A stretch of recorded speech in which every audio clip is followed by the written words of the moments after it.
ইন্না লিল্লাহি ওয়া ইন্না ইলাইহি রাজিউন। বাংলাদেশের মধ্যে আমরা এরকম একটা ঘটনা যে দেখব বা শুনব, আমাদের কেউর মনের মধ্যে এরকম আশা ছিল না। একটা কথা হচ্ছে যে ইন্ডিয়ার মধ্যে একটা প্রশিক্ষণ বিমান কিছুদিন আগে একটা দুর্ঘটনা হয়েছিল। আমরা সবাই বাংলাদেশের মানুষ তাদেরকে নিয়ে ঠাট্টা করছিলাম, মজা করছিলাম, কিন্তু এখন আমাদের বাংলাদেশে আরো ভয়াবহ অবস্থা। এটা আমি কি জন্য বলতেছি আপনারা হয়তো সবাই জানেন।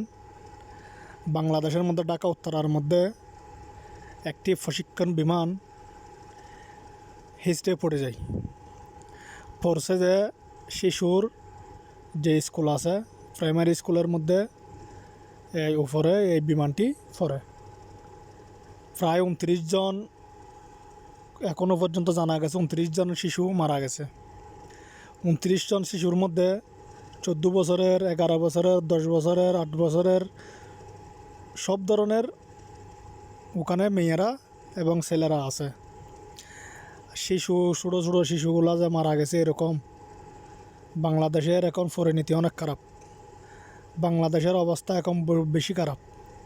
এরকম দুর্ঘটনা দেখলে বিমানের মধ্যে উঠতে মানুষের মন চায় না। সবাইকে বাঁচানোর মালিক আল্লাহ, প্রবাসীদেরকে বাঁচানোর মালিক আল্লাহ। বাংলাদেশের সকল মানুষকে আল্লাহ বাঁচায় রাখুক এরকম দুর্ঘটনা থেকে যাতে রেহাই পান। সবাই দোয়া করবেন। আর যারা মারা গেছেন তাদের ফ্যামিলিকে আল্লাহ ধৈর্য দান করিবেন, সবাই দোয়া করবেন। এরকম মর্মান্তিক দুর্ঘটনা এটা কিন্তু বলার বাইরে। আমরা সবাই শোকাহত, সবাই তাদের জন্য দোয়া করবেন। সবাই ভালো থাকবেন।